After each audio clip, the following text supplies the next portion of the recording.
So the idea of combining quantum mechanical thinking. Quantum mechanical thinking, yes. Thinking. And how we make... Not quantum mechanics, people. Not quantum mechanics. Just clarifying. Good. Quantum mechanical thinking. Thinking. With Think about with it. the model Okay. to sort of And this is just how layers are popping in and out of existence. Carriers, stacks. to sort of bridge the Media gap between stacks. an understanding of what life is versus of what the universe is. Sounds like a pretty big apple to bite into, but actually there's a kind of angle that I want to tackle that makes it all not only relevant but sort of useful.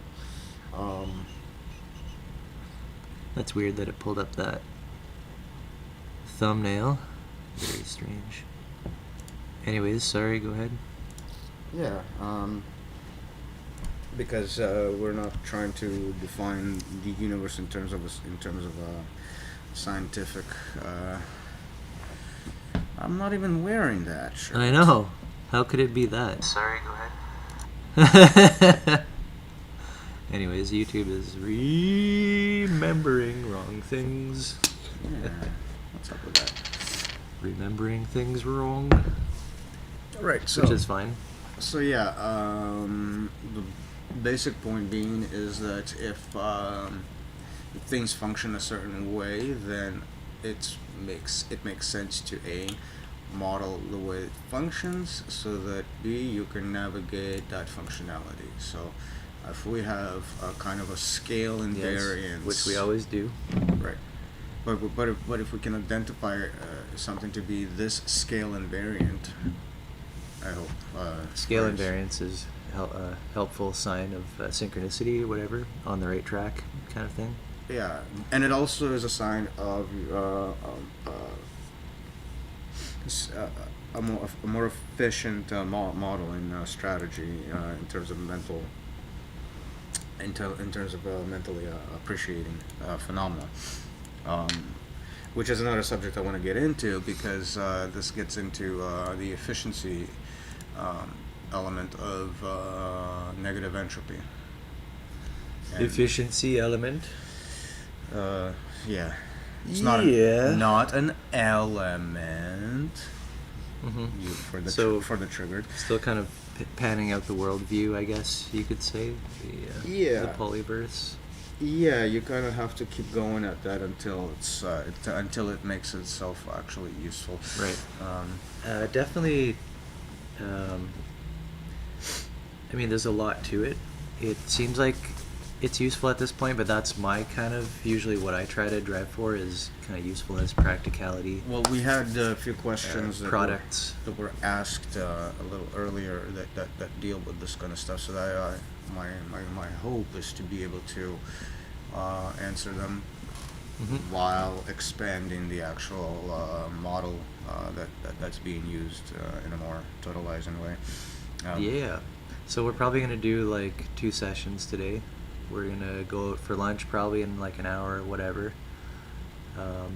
So this may be just more of a casual stream. Yeah, I would say so. I think we're just going to try and like organize our thoughts for the day and then come back and then hit it for like 3.5 hours, 4 hours, something like that. Yeah. The big stream. Yep. And a lot of interesting things this week. We got into I don't know, kind of like contemporary things, like contemporary issues, like I guess. And these are some of the things that I kind of want to touch with the model somehow, like, but it's like modern problems with identity politics and like getting into like these political narratives that just pit left and right against each other, and like signifying like with stuff like mask wearing or not mask wearing, and it like you divide populations into this and you like signal which side you're on, and and any analysis of that tends to actually be sucked right back down into the divide itself. Right. Where if you're Yeah. doing this analysis this way, you're on one side. If you're doing the analysis that way, you're on the other side. And Right. there's just no Yes, there's just no room to navigate. It seems like there's out. no room to try and take the meta position or like the stand back and like Yeah. observe position, because Right. as soon as you start deconstructing anything, It's going to be people like, will. are you doing it from that perspective? Oh, are you deconstructing my narrative? How Therefore, dare you? Therefore, you're on that. You're on the other side. Okay. Yeah. So it's how to step back, how to kind of not get sucked into the narratives that when people like it's like claws and like tentacles that just grab you in. It's almost impossible to get out of. But there are strategies, I think, and these topics I think are very applicable for our research and for our model and our ways of thinking to kind of approach them in a more neutral way. And of course, me being me, I'm going to throw the wrench into the bike wheel and basically move away from talking about these issues as in terms of activism and then the typical ways that these issues are discussed. And from there, we'll move into what we would consider to be the alternative, but it's not really the alternative. It's been around forever. It's just or a small, to my mind, it's a small reminder of something that is not necessarily obvious, but once you see it, you can't sort of unsee it. Yeah. Element to it. So. Yeah, and how you were saying like activism, it's often done the wrong way, and it gets appropriated, and you get swept up into these kind of political as soon as things. As soon as it arrives on the scene, it is immediately co-opted. And yeah, and it's co-opted because your stance is that you're going to change something out in the world. So you're just like any typical system out there, just trying to terraform the landscape and the media to your image, right? Yeah. Which that's how it gets co-opted, because your message is not, well, look inside and do things more carefully. Your message is, it has to be this way, it has to be that way. Which means that you have to now compromise to get it to be that way. And once you start to compromise, you're compromised. Goes without saying. Yeah, and there always has to be that element of education. I wonder why nobody makes that connection. Once you start to compromise, you're compromised. It just sort of flows together so well. Yeah, and the feeling of compromisation is that you find yourself committing to a certain narrative and projecting that out, and it takes on a life of itself. This is the co-option process of any kind of activism, and instead what you project out has to be that just simply, like, it's weird to describe it, but a presence of yourself in an environment. You're projecting a presence. So in other words, you're not pushing something, you are putting out feelers, if you will, and then expecting feedback, and then you're doing a feedback cycle. So an organism in its environment, essentially. Yeah, right. Instead of the mind going off in its crazy tangents and projections, basically. Problem of projection. Yeah. So that's sort of the plan. I wanted to start to draw the parallels between the quantum-like approach that we were just mentioning. Why there's a parallel? What makes it a parallel? Did we want to pull up any charts for the visuals? I don't know if we have a sufficiently good enough chart. I mean, the car one can sort of help bridge, but it's meant to just excuse me. It's meant to just demonstrate what resonance is. You're causing people at home to yawn. I apologize for that. It always happens to me while I'm on video for some reason. Stop being so boring. Yeah, I know, right? The car diagram. Yeah, so this one is more about resonance, but it has all the fundamental features that you would need to explain the the landscape that I'm kind of trying to And this is Polyverse paint. again. Yeah, the polyverse, the multiverse. We are actually now more free on whichever term. I like to call it choose. Polyverse I'm okay with because it. it's not taken, and it's a bastardization of etymologies, which is probably why it's not taken. Stop it! I'm going to whip you. Gods. Poofter. My beloved Poofter. Yeah. Right. Was this the one? Yeah, so it has enough components to sort of demonstrate what we're talking about, but it's not painting the full picture. You'd have to imagine like an infinity amount of these stacks, each one topped off by an agent, all getting mediated through agencies that connect the carriers together into this one big giant blob of space-time. I think there's another stack that might help here.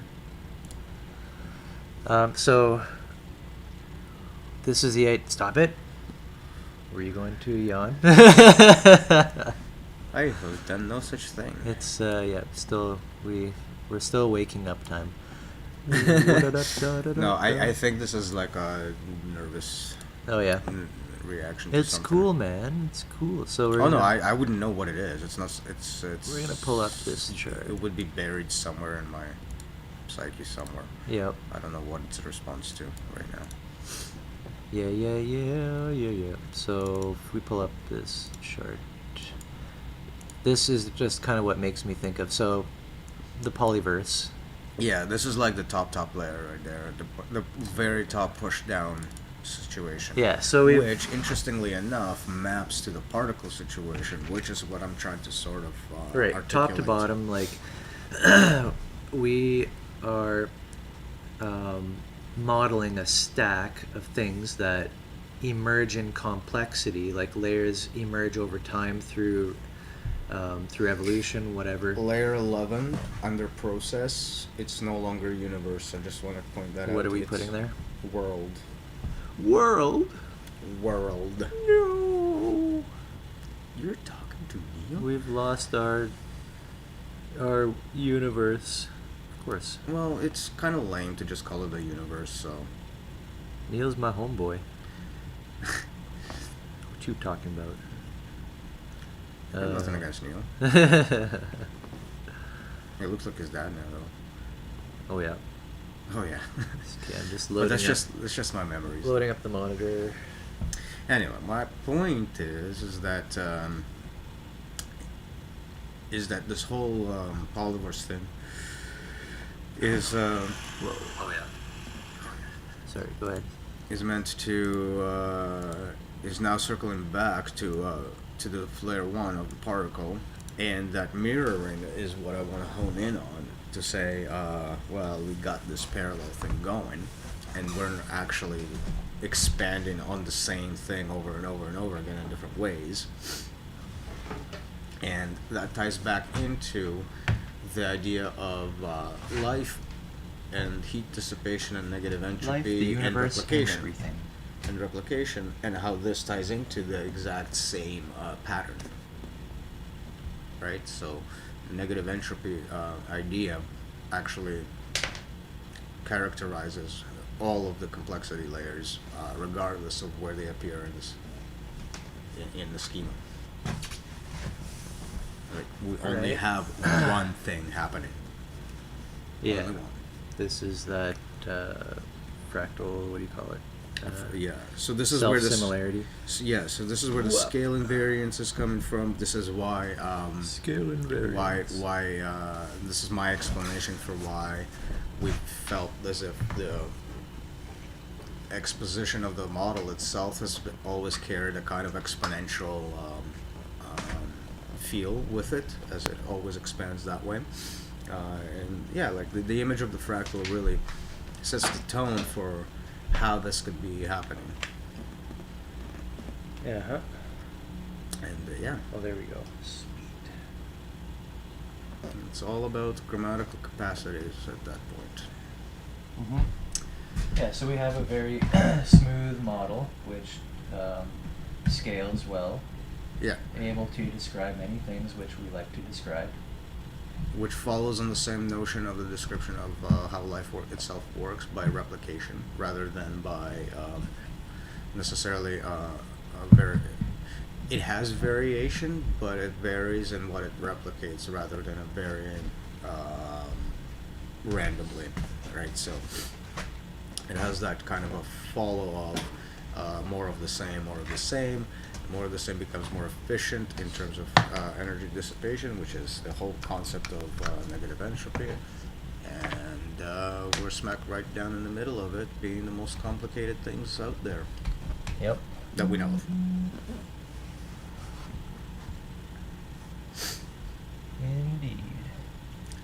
So that's the drive. That's the drive to bring the polyverse back to the particle, to show those parallels, and then once we've done the loop, well, we are at a point of having a strange loop, and we can now confidently say that the stuff we had taken for granted.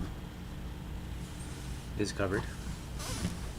No, we've taken the strange loop for granted for quite a long time. We can now point right to it, even in this. Right. Yeah, so looking at the car model then, so here we're seeing a conceptual stack of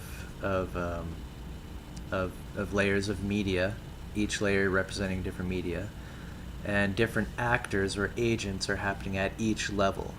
And agents are combining to form new agents at higher levels. That's what's emerging. This is the quantum kind of emergence, because if it either happens here or it doesn't. So the bottom level can be a solid platform, and you can have a kind of phasing in and out of reality of a higher carrier until it becomes stable. Mm-hmm. And over time, this So complexity those are stacks. carriers, not agents. So agents are even more complicated in that they are cross carriers.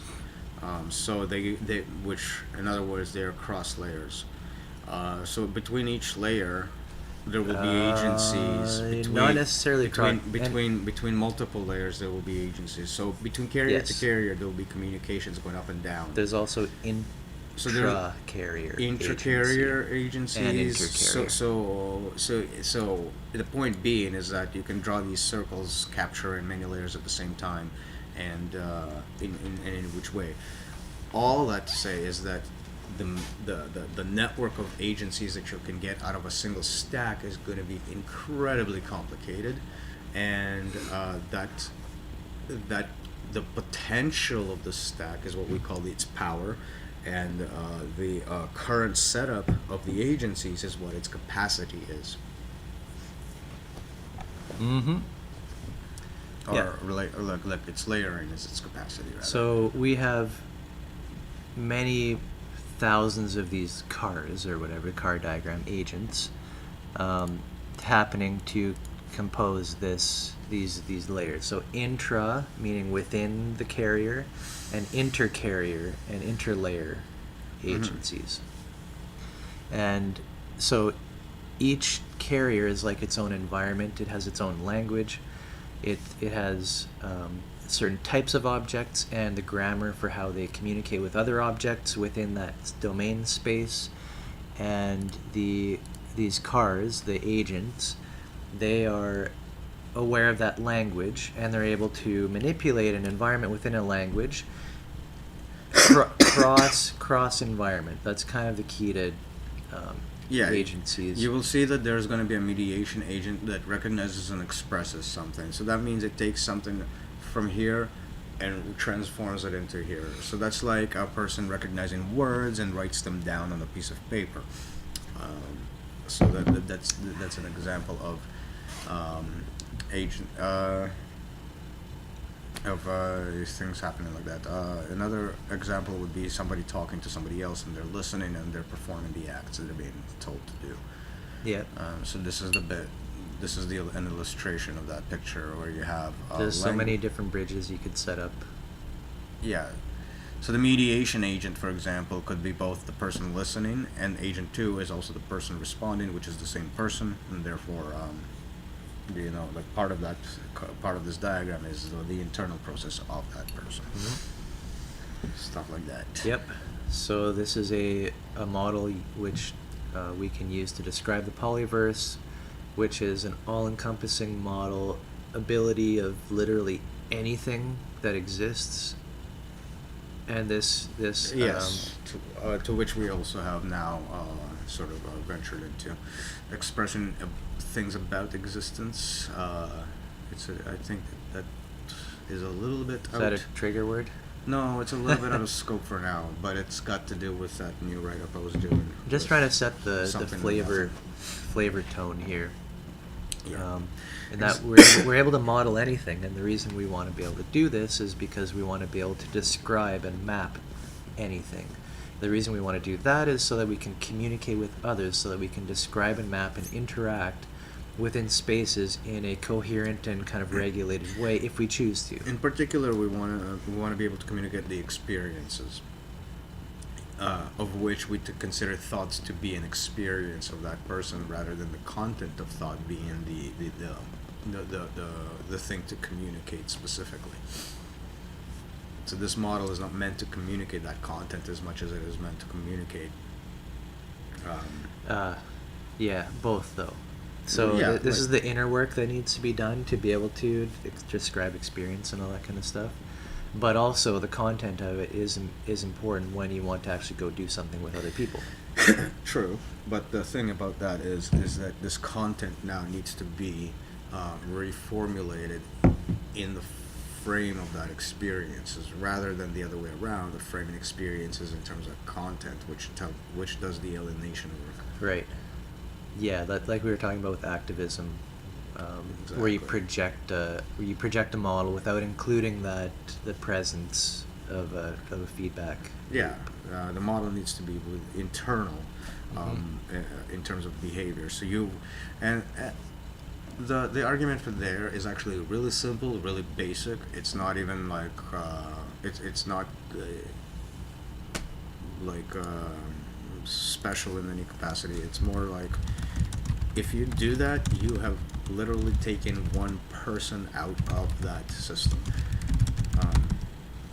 So this isn't about getting others to do anything. It's about, like, you've already accomplished what you've set out to do. You've taken a person out of that system.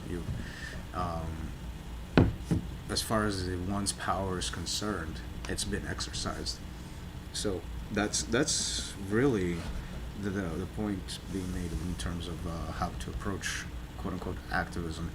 That example is the basis of what should be communicated, without coercion of any sort.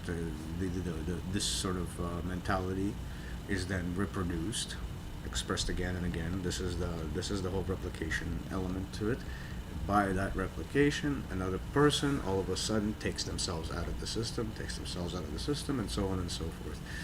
The capacity to do that is of course going to be varied on the actual environment. But yeah, this is the other method, if you will. Middle way. The middle way. Cool. Yep. Yep.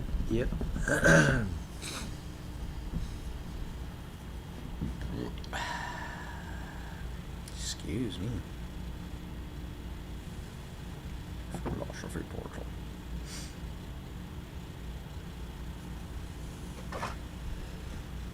Yeah.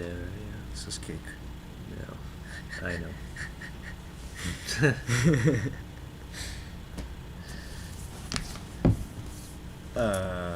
Yeah.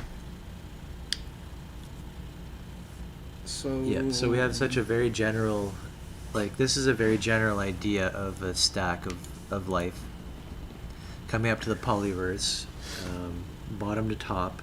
This is capturing the entire body, the human body, the mind, everything that's going on can be described here.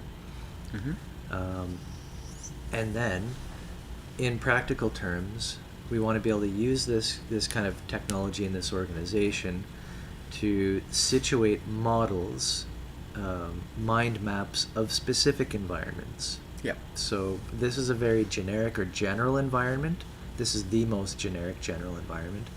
But on top of that, we have like, okay, what if you're building a shed with people, right? There's media, there's agents. There's a shed in Toronto, no electricity, no windows, no nothing for selling for almost $1 million. Yeah.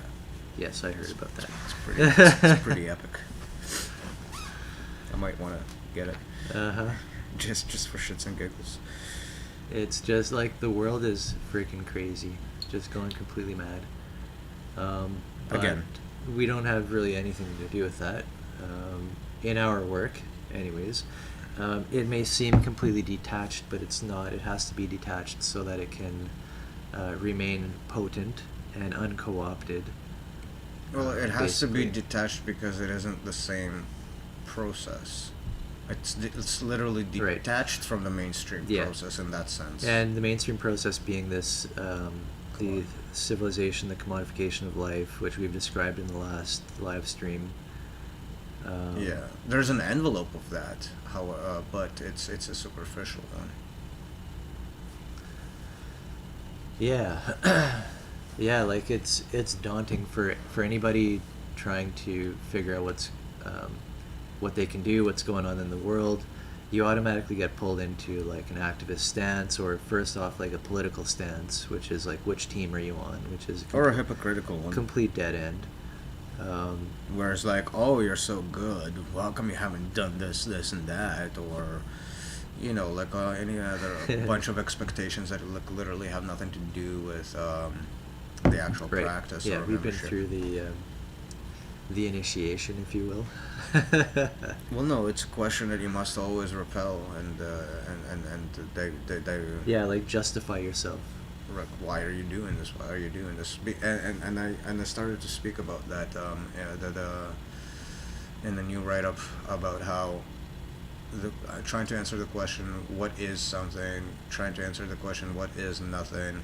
You end up in these silos of either you only should be doing this, like Right. answering what something is if it's profitable, for example, because if you're not, you are basically navel gazing and therefore can be dismissed as lazy, because you're not going through a career path to validate whatever opinion that might be.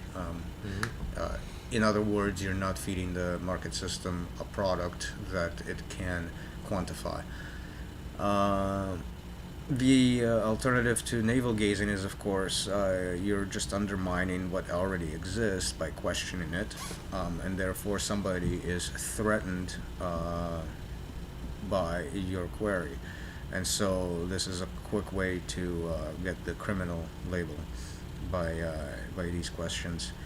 So this, and then there's of course, Criminal. yeah, like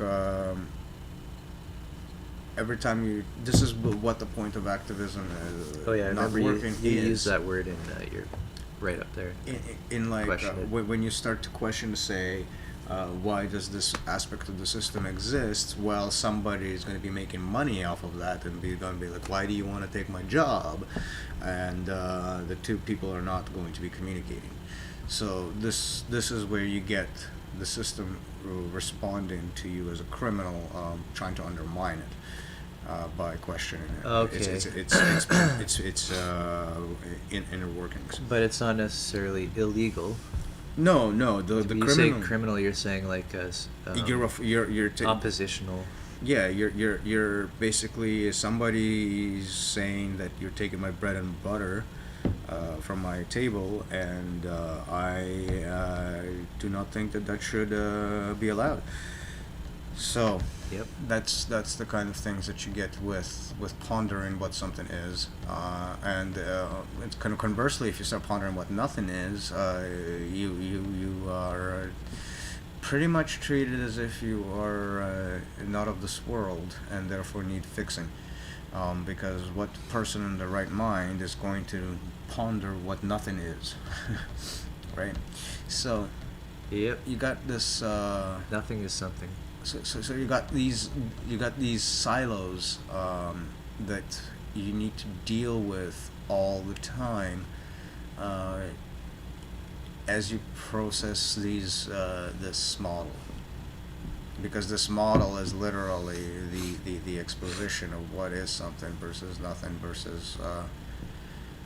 versus what those things are to begin with. Specifically, you get into that question with the whole polyverse description. So that's sort of that's sort of the landscape of that. So a bit of a minefield, if you will. Welcome to the club. Yeah. It shall be fun. If something to be something has to have come up all the way up the stack. Yeah, that's one limitation. Yeah, that's a limitation, and that also shows you that, well, just because something didn't come up the stack doesn't mean it's not something. That's another. That's actually the trickier part, because this is where you get into scientism. No, not just scientism, any religion whatsoever, because what they're trying to do is they're trying to follow their axioms and symbol shunt their way through to a conclusion to make up more and more theorems out of their little equations that they've got going. And of course they're using language to do that with, which is the mechanism by which something is brought about and brought about and brought about. But the problem with that mechanism is that it's going to run into one of two problems. Either it's going to be horrendously incomplete, which means it won't account for much of anything of interest, or if it gets to a point of completion, it's going to start contradicting itself, which is going to make it impossible for it to be validated. You're going to run into contradictions with the statements you're making, and this is a point that is made mathematically. It's unavoidable. So there's no Godel. There will be truths that are not reachable by word games. Like, you cannot logically conclude them out of what you have, but they will be real. An example of such an event occurring is a statement appearing within a formal system that says that I am not within the formal system, or I am not able, you're not going to reach me within the formal system. And you're going to try to reach that statement and you won't be able to, and by virtue of that, it is true. So there's a true statement within that system that the system cannot assert to be true. So this is the incompleteness theorem, and you're going to run into that no matter what words you use. So yeah. Yeah. That's why I was making that point. Yeah. What was the point of making It that is point? Interesting. Well, anytime you're building up stacks, potentialities. you end up in your platform or plateau. You end up creating a space for more wild things that you never predicted. Yeah. Which can't be predicted from. Yeah, and so you will appear. So constructs will appear on upper layers that the lower layers will not even be able to use to construct from. Right. Yeah, because even though, like, you could say molecular interactions or whatever is, that's according to the something model. This atomized model is kind of a binary interaction. Either the molecule bonded or it didn't, and then you have this, then that, and that built up. But what do we end up with? We don't end up with a completely computer programmed body, human experience. There's No, it's not like rationally calculated out of molecules. It's not the sum of molecules isn't what's making me think what I think right now. No, it's the availability of that of the potential space to be there that allowed things to jump into that space to articulate these patterns to begin with. Right. So and you're always reaching out and connecting with other things from other places. That's the irreducibility aspect of agency. that the sum is not part this the agent is not the sum of its part. It's an emergent property rather than it's not an exhibition of any of its partial properties whatsoever. More Those than partial the sum of its parts. Yeah, so the simplest explanation is that the for an emergent property like that is of course temperature. That's the easiest one to think of because molecules do not have temperature, but molecule collections do, and so because of the kinetic interaction that is not temperature, you can now think about average kinetic interaction, which is temperature. Yeah. Right. So there's like a jump of, True. and it doesn't matter how true the fact of temperature is in this case. No molecule will ever experience temperature. So the truth of the potential truth of it in the upper layer does not have to be reflected whatsoever in the lower layer. The lower layer simply have to provide mechanisms that combined together can be said to have that effect that is not an effect of anything in the what's being combined. And with that, Yep. Break time.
Yep.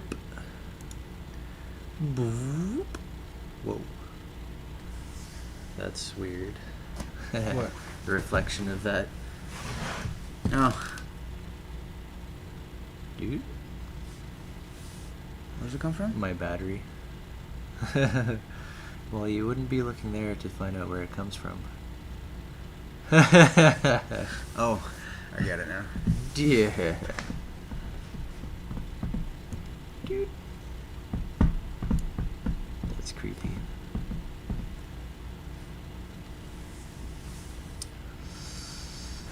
Yeah. So Emergenists. we are being emergenists, but like not by definition. That's not what we are. It's just emergence is a property that we're observing Yeah. in the stacking of complex systems. Yep. By the way, complex systems is one field of study that you can look up, but on its own is horrendously incomplete and doesn't actually provide a lot of information. Um, you need to sort of research agency and like that sort of accepted circuit of what that is. You need to understand a couple of properties of the complex adaptive system itself, but the very key that we're honing in and making it work through is this stack, the grammatical capacity stack, without which none of this actually makes any sense. So the idea of symbol, signal, uh, grammars, protocols, processes, membranes, agents being embedded in membranes as a set of protocols. All of that makes a big difference as to how to look at this complex adaptive system.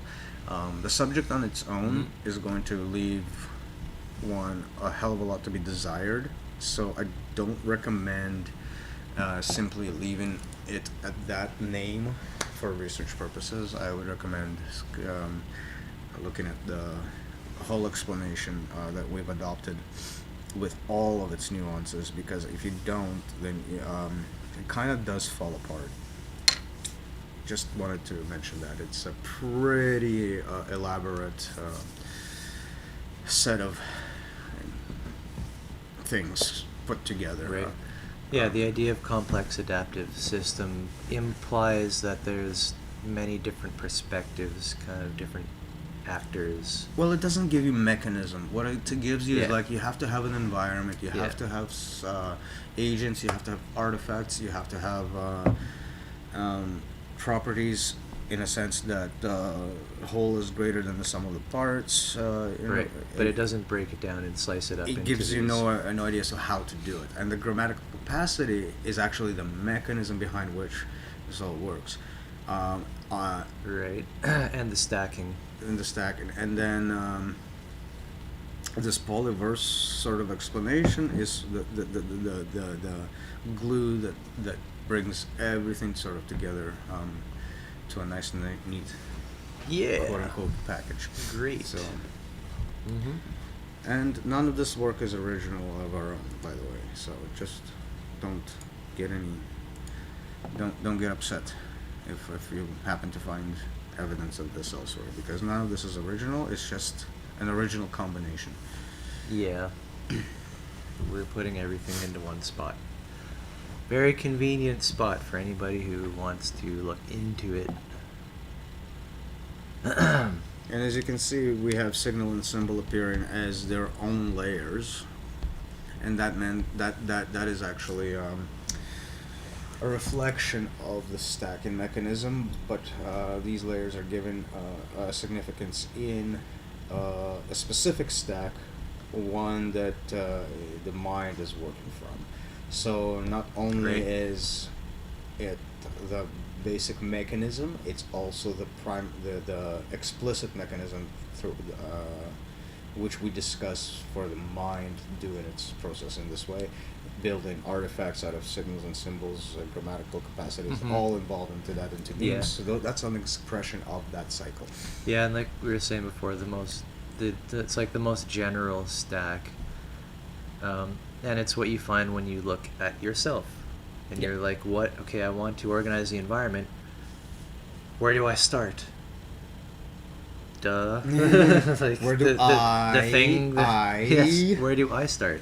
Where do I start? I start right here. It's in the sentence, basically. Yeah. And that's actually this problematic problem, yeah, with language, where do I start is the kind of question that answers itself, but it has no theory. You can't symbol shunt your way through to it. You can't logic your way Right. into it. It's there by statement. It's already emergent in ways that can't be. It's emergent in its own expression, and that's the key. That can't be reduced to its components of what made it up. Right.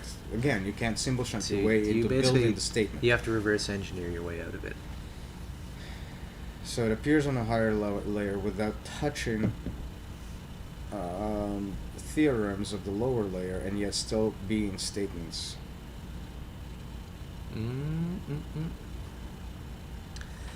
Yeah. So that's sort of my trajectory, I think. Fine. What else did we want to get into? Well, I'd like to reread Ian's questions Fine. and Vicky's questions and make sure that we tackle them. There are questions. Good.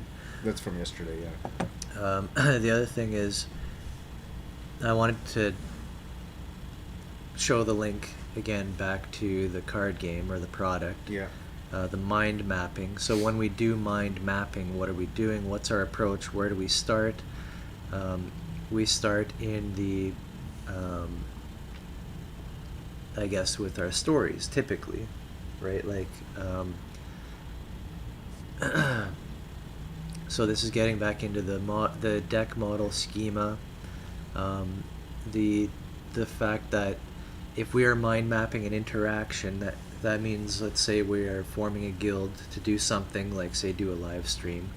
If we want to mind map this out, it's kind of like you can either map it while you're doing it, or maybe you're mapping as a planning project. So you're creating a mind map of something that hasn't been executed yet, but it's like a virtual reality. Yeah, like that same potential space, if you will, into which the bottom parts can jump into or not until and either create that solid layer or not. Yeah. Definitely. Exactly. Yeah. So you may start with. This is the same conversation that I have in my head when I talk about the convergence of species, for example. There's like this higher spot you can occupy of the body plan, and whether the mechanisms allow you to reach that shape or not. Yeah. So it's all the same pattern. Right. Yeah. So mind mapping, and that's kind of, from my perspective, this is one of our most concrete products that we have, is this mind mapping technology. In how to approach it, in creating rules and games around how to facilitate that mind mapping, to get it going, get it started, because people don't typically understand what it is they should be writing down. But it's a virtual reality package that's supposed to be isomorphic with the reality you wish to exist, right? So it's like a thought space map that you drop into reality, and its reality is supposed to conform to that. And this is typical projection, but that's what we're doing with a mind map. Yeah. So this is what we would normally term hyperstition. Mm-hmm. To have that, through time, especially, and this is how people can cooperate together, can share their behaviors. Yeah, indeed, you could call it a hyperstitious affair altogether. Because you never really talk. You don't talk to not have an effect. Right. Yeah, and that's the point of So this mind map, you're not just making a mind map virtual reality. This is like a magical sphere of reality, which itself being existing is like a seed, like a literal seed that you plant into existence, and it grows. And materializes in the outer world. Yes, and so of that. So the creating of this virtual reality map is itself planting of the seed, because then it's existing, and it unfolds and unpacks through space. Its virtual and time. existence becomes its reality existence by virtue of its virtual existence. Right. So we want to. That's the entire subject of hyperstition. We want to give this tool to, and this is kind of the activist angle, the proper activist angle, I guess you could say, for problems in the world, whether it's personal problem you have, well, make a plan. Right. This is how to make a plan, and then it gets better. Right. It Or never. whether it's collective problems, okay, now you can share this seed with other people. In this case, this activism is not revolving around the idea of sending a message out there, because we all know that sending a message out there is just going to go into ether, Yeah, it's going to be misunderstood, misappropriated. dissipated. Typically, yes. So that's why the ultimate activism is the packing of the seed that is like what we've been making with Portal Mountain, where it's basically a Internalized. it's a like an education package. Yeah, you plant the seed into yourself, and that seed, the mental seed, if you will, it becomes unfolds and grows through your actions and all Right. of that stuff, which is what is transferable. So so this is what it is. You can mimic basically the activity that the seed is producing is mimicable, and conversely, as it is being mimicked, it plants the seed into the mimicker, so it has that dual relationship Right. Inherent to it. Yep. So that is really how the mimetic hyperstition Right. spreads mimetically. And there's no other way to do it. Like, traditional activism is completely broken and dead. Absolutely, completely dead. Nothing. Well, There's nothing there. Let's analyze what it is. It should not take too long. What is traditional activism if not yet another group attempting to impose the idea of its power structure over the Yeah. current power structure? Now, here's the thing. The entire problem derives from the fact that there are power structures to begin with. And so activism Right. as a solution You're just is another- actually feeding the problem. Just another competitor. Right. That's where we have an issue with current activism. It's Right. not that the individuals involved are not right. That's not what we're saying. Yeah. They are right. What we're saying is that the mechanism being utilized to express this corrective behavior is not conducive to that correction, like at all. Right. Like whatsoever. Yeah. It's gonna swallow it, chew it up, and sell you the remains. So there is only one most general generative activism, and that is the planting of the seed of something like Portal Mountain. Portal Mountain will mutate, warp into all different names and different things it'll be called, and essentially the guild, that's what it is. Sometimes the cult. Depends who's accusing of who, of what. Yeah, but it's I'm bitter about it still. it's a paradigm in which peers interact with peers to educate and teach each other, and kind of have a respectful presence about the interaction. The presence is what allows feedback to keep happening. And Well, that's why we actually express that as an etiquette, where the interaction is essentially codified into you. yeah, When you're interacting with another person, that person is their own master. Like, they're a master of themselves. So when you are querying them about anything, when you're talking to them about any kind of thing that pertains to them, they're the master of themselves. So therefore, you're a guest in their domain, and therefore your interaction should reflect that. But this is happening while at the same time the same is reversed. That when that person Sure. responds to you, you are a master of your domain, and therefore they're a guest in it. There's even more. And so it's a mutual sort of like this sort of causes a. Ideally, this should cause a mutual respective interaction in which there's no coercion towards any view, because it's impossible to say to somebody who is a master of their view that they're wrong. Like, how do you do that? Yep. So that whole conversation does not even come up. That idea of it should disappear. And second to that, it's the other thing should do. Again, this is ideally is bring about the more relevant subject of conversation rather than the fluff that generally surrounds all conversation today, which make them about Right. nothing. Ego, conflict type Right. thing. It should dissipate all of that. But there's even more to it than that. I'm So sure there along is. those lines, just want to make one point, is Yeah.